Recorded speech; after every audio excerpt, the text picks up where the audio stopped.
Samajwadi party के senior leader Azam Khan Sitapur jail में बंद हैं। आज उत्तर प्रदेश असेंबली में एमएलए के तौर पर हल्फ नहीं ले सकेंगे। अदालत ने जेल इंतजामिया की जानिब से दी गई दरख्वास्त को मुस्तरद कर दिया है, जिसमें उन्हें असेंबली में हल्फ बर्दारी के लिए जाने की इजाजत मांगी गई थी।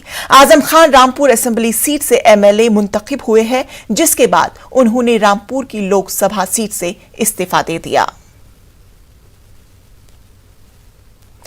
हमारे साथ हमारे नुमाइंदे तारिक कमर हमारे साथ जुड़ चुके हैं। तारिक कमर, आजम खान को बड़ा झटका।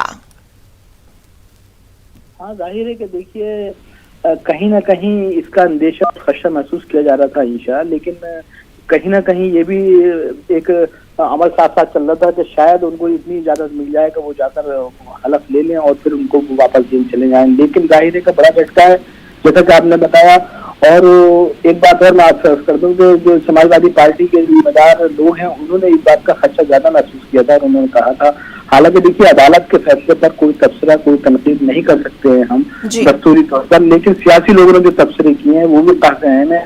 और सियासी लोगों के तबसरे यही कह रहे थे कि ये योगी हुकूमत है तो इसमें इम्कानात कम है कि आजम खान को शपथ लेने के लिए हलफ बर्दारी के लिए वहां तक जाने दिया जाएगा। तो देखिए अदालत के अपने रुख है जिस पर कोई तनकीद की गुंजाइश नहीं है, ताहम एक बड़ा झटका है और समाजवादी पार्टी के लोगों में मायूसी है, बिलखुसूस आजम खान के खानदान में मायूसी है। और पूरी समाजवादी पार्टी के कई लोगों से हमारी बात हुई तो उन्होंने कहा है कि अब जो हालात है उत्तर प्रदेश के वो मजीद खराब हो रहे हैं। और जाहिर है कि एक ऐसे लीडर को जो कि मतलब जेल में बंद है, जिसने वहां से फतेह हासिल की है, उसको अगर हलफ बर्दारी के लिए भी जाने नहीं दिया जाता है तो ये अफसोसनाक अमल है। ऐसा कुछ इजहार किया जा रहा है समाजवादी पार्टी की जानिब से। इंशाअल्लाह। बिल्कुल, तफसीलात के लिए बेहद शुक्रिया।